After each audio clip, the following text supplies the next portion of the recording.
Jon Jones remains. That could be it. Trying to sit. He's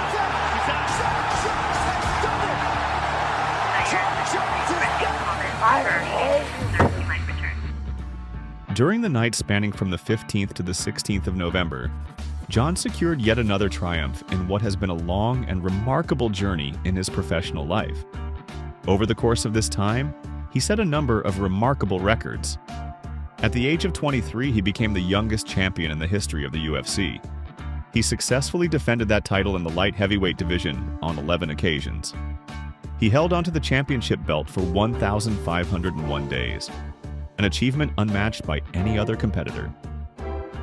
In bouts where a title was on the line, Johnny emerged victorious 16 times. Following his match against Miocic, his ongoing winning streak in the organization reached the milestone of 20, the highest in the sport's history. And these accomplishments only scratch the surface of what the UFC legend has managed to achieve. For these reasons, many regard him as the greatest fighter the sport has ever seen. Rochester, the place he hails from, is a city located in the state of New York, with a population of around 200,000 people. It's known for its deep-rooted history and cultural influence. Often dubbed the city that builds, it earned that nickname due to its industrial legacy and ongoing innovation. The area has produced several notable athletes admired across the United States, such as baseball player Derek Jeter and hockey star Robert Watts, although no one before Jones had reached such global acclaim. Like numerous urban centers across the United States, Rochester contains neighborhoods that are economically disadvantaged. This is precisely the environment in which Jon was raised. These areas are often marked by high poverty levels, limited job prospects, and minimal access to quality healthcare and education. The infrastructure tends to be neglected. Buildings may fall into disrepair, and public spaces frequently suffer from lack of maintenance. Many such districts face elevated crime rates, creating an atmosphere of unease and tension among locals. I was born in one of Rochester's toughest neighborhoods, and there were moments when I couldn't stand up for myself. Something I now regret. I simply didn't know how. At times I was jumped by several guys at once, beaten badly, and honestly it reminds me of the story Mike Tyson shared in his documentary. Once he figured out how to fight, he refused to give anyone the upper hand again. I can relate to that deeply. As a kid, I was an easy target, mocked, bullied, hurt, because I was the kind of kid who didn't fight back. But now things are different. Now I can defend myself. And beyond the physical side of things, I've got the presence of mind to avoid unnecessary trouble. I've got the strength to walk away or step in when it matters. I feel a responsibility to look out for people. There's a part of me that just can't stay quiet when I see someone vulnerable being pushed around or placed in harm's way. I've always been that way. Jon's father, a city champion in Greco-Roman wrestling, passed along some of his skills to his sons. Still, he wasn't initially supportive of Jon pursuing fighting as a profession. His dream was for Jon to follow in his footsteps and become a pastor. I think the first time I heard about him was from Firas Zahabi. He told me, "Greg, there's this kid. You should really take a close look." Not long after that, I watched Jon training with Mark Coleman, just a day or two before a fight. I watched the whole roll, and by the end of it I was thinking, wow, this kid's something special. I went up to him afterward and said, "You should come train with us," either in Montreal or in Albuquerque. From that moment, we just clicked. We understood each other. When he showed up at our gym, I was immediately struck by his energy. The way he gave everything in training, the drive, the fire, it was undeniable. And even today, that fire hasn't faded. Most fighters start to wear down by round 5, but Jon? Back in high school, Jones was already standing out in wrestling tournaments. Eventually, he got into a college with a law enforcement focus. That's where he met future MMA fighters Joe Soto and Colby Covington, and first dipped his toes into mixed martial arts. Before long, he made the decision to leave school and go all in, starting his professional career in the sport. I always get a bit uneasy when people ask about my game plan for an upcoming fight. The truth is, I often don't fully know what to expect from myself. It was the same story before the bout with Rua.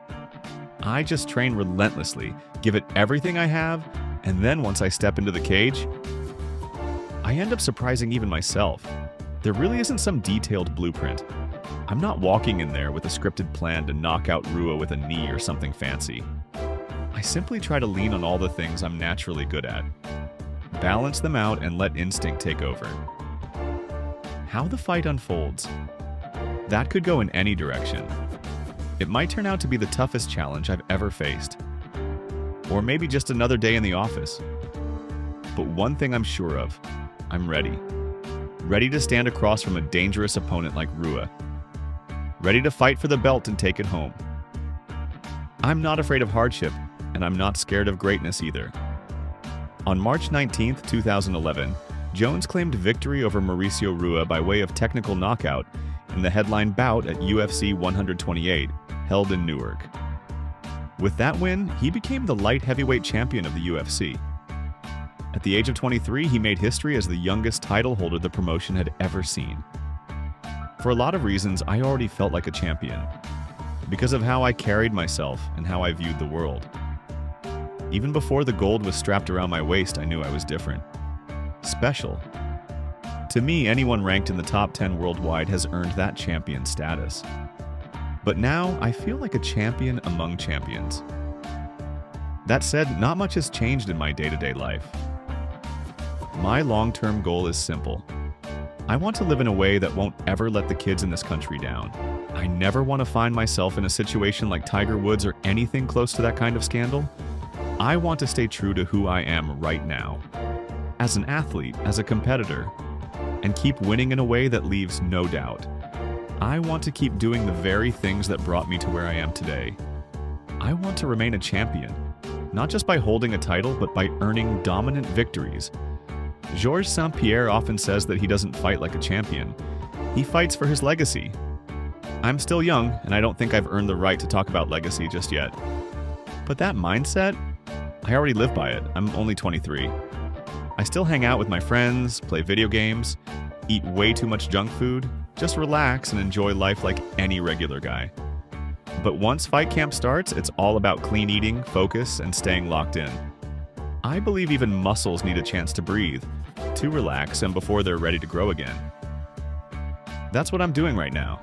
In order to level up as a fighter, in skills and strength and everything, I've got to genuinely love being in the gym.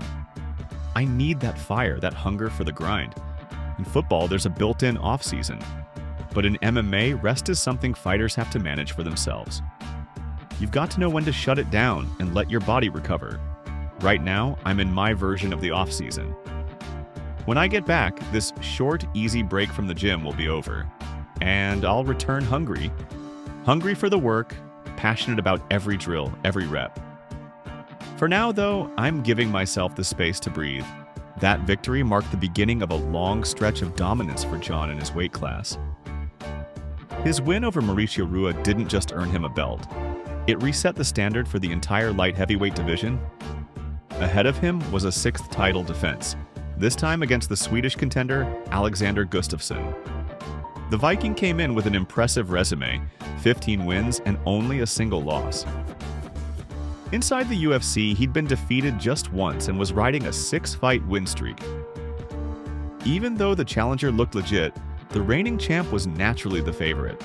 But, to the surprise of nearly everyone watching, the fight turned out to be one of Jon's toughest. I honestly believe our first fight deserves a permanent place in the Hall of Fame. It was that kind of battle and a real war. Both of us ended up in the hospital that night. A lot of people still believe Gustafsson won that fight. That's what makes it so unforgettable. I take pride in being part of something so raw and real. But do I want to go through that again? No, thanks. I prefer finishing fights knowing my face isn't swollen and my health is still intact. That said, I'm grateful for what that fight taught me. That no matter how deep the water gets, I can push through and still rise. In the year 2021, the fight did in fact receive the sport's highest honor. It was inducted into the UFC Hall of Fame. But the moment was clouded by an unfortunate incident. Jon had come to Las Vegas for the ceremony where his bout with Gustafsson was being officially recognized. Everything went smoothly at first, but within a few hours, Jon was taken into custody. He was accused of assaulting his fiancée. According to the report, the incident unfolded late that night inside a hotel room at the casino.